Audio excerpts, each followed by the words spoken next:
बिहार को ज्यादा नुकसान किसने पहुंचाया, नीतीश जी ने या लालू तेजस्वी परिवार ने? ज्यादा डेमोक्रेटिक कौन है, नरेंद्र मोदी या ममता बनर्जी? राहुल गांधी, केजरीवाल, ममता बनर्जी? कौन ज्यादा विपक्ष का बेहतर नेता? राहुल गांधी देश के अपोजिशन के लीडर हैं, लेकिन मैं ऐसा नहीं मानता हूं कि he has arrived as a leader. मैं आपको स्टिल योगी आदित्यनाथ और अमित शाह में आपकी नजर में बीजेपी का फ्यूचर कौन है? मैं इतना जानता हूं कि भाजपा का लीडर जो भी होगा वो नरेंद्र मोदी से ज्यादा हार्डलाइनर होगा।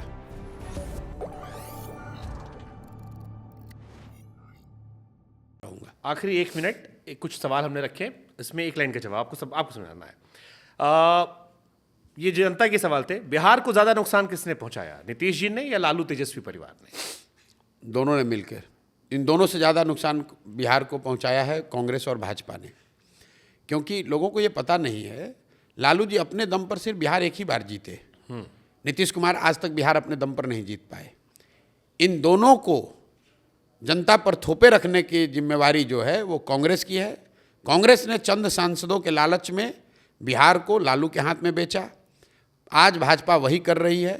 12-15 सांसदों के लिए, अपने समीकरण के लिए उन्होंने बिहार की जनता को नीतीश के हवाले करके छोड़ दिया है भुगतने के लिए। ठीक है। ज्यादा डेमोक्रेटिक कौन है, नरेंद्र मोदी या ममता बनर्जी? ज्यादा डेमोक्रेटिक कौन है? हमने कहा थोड़ा ट्विस्ट दे।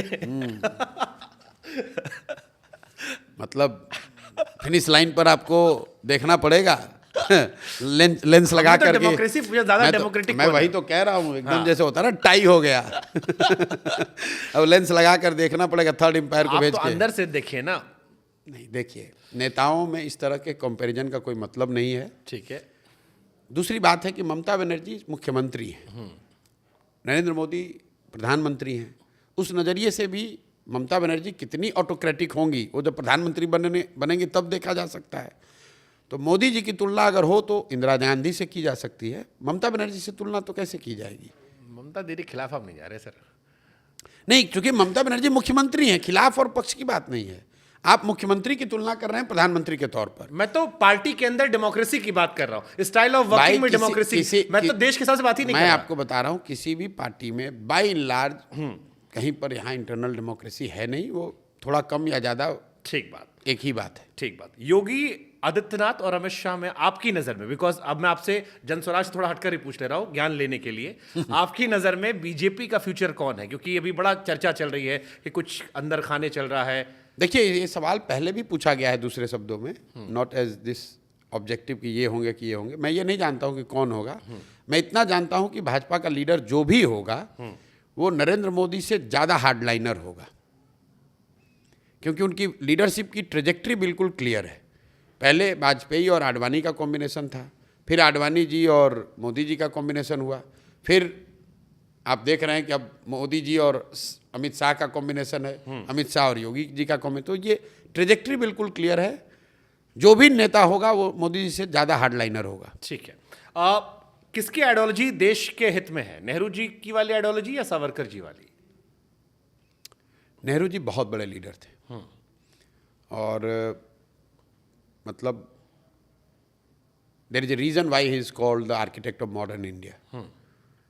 तो अगर मुझे चुनना हो तो मैं तो निश्चित तौर पर नेहरू जी की आइडियोलॉजी तो नहीं कहूँगा, लेकिन जो महात्मा गांधी की आइडियोलॉजी है, और महात्मा गांधी का मैं अंधभक्त हूँ, तो महात्मा गांधी ने अगर नेहरू जी को चुना था तो मैं मानूंगा कि नेहरू जी में वो सारे गुण रहे होंगे।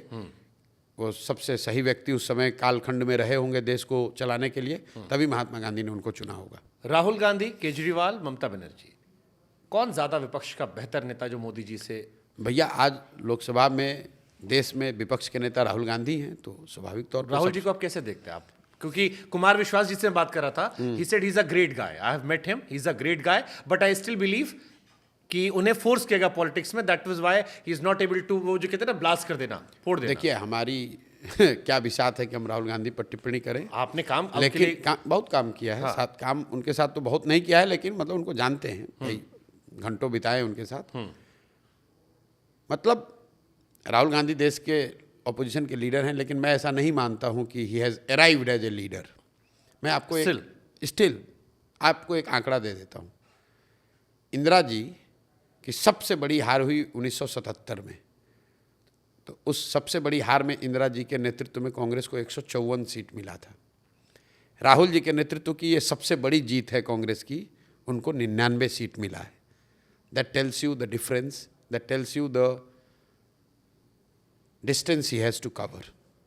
But they are celebrating for that कि इस नो, बार आप मैंने जो बात कहनी थी कह दी। आप सेलिब्रेट करें, रोए, रिफ्लेक्ट करें, वो आपका निर्णय है। ठीक।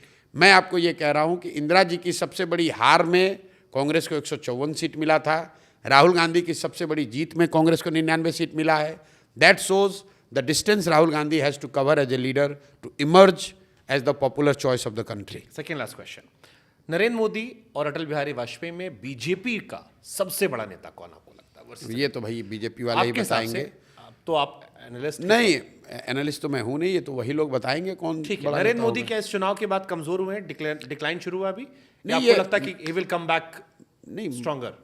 मोदी जी इससे पहले भी मैंने आप इंटरव्यू आप उठाकर देख लीजिए, सारे आंकड़े डेटा बता रहे हैं, एनालिटिक्स बता रहा है कि मोदी जी की जो फॉलोइंग थी, जो उसकी इंटेंसिटी ऑफ सपोर्ट थी, वो पिछले 4-5 सालों से कम हो रही है।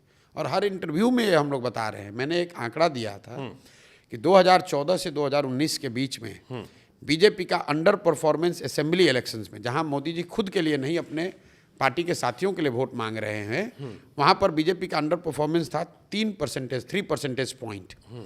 2019 से लेकर 2024 के बीच में जो चुनाव हुए विधानसभा के, उसमें बीजेपी का अंडर परफॉर्मेंस घट के हो गया करीब 9.5% परसेंटेज पॉइंट।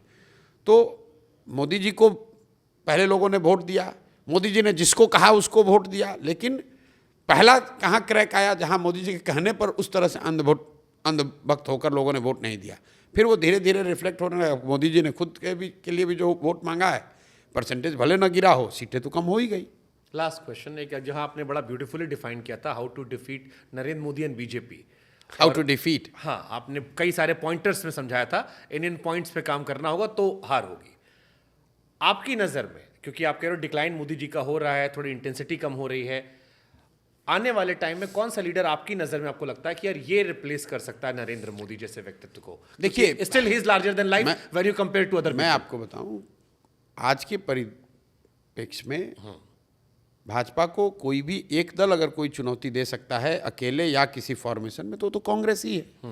क्योंकि कांग्रेस ही विपक्ष का सबसे बड़ा दल है। तो अगर कोई भाजपा को चुनौती देगा, हराएगा, चुनौती तो सब दे ही रहे, मगर अगर हराने की बात है तो किसी न किसी को कांग्रेस से ही हराना पड़ेगा। It can be Rahul Gandhi और समवन एल्स। नहीं, it can be Rahul Gandhi, it can be anybody else. ठीक है।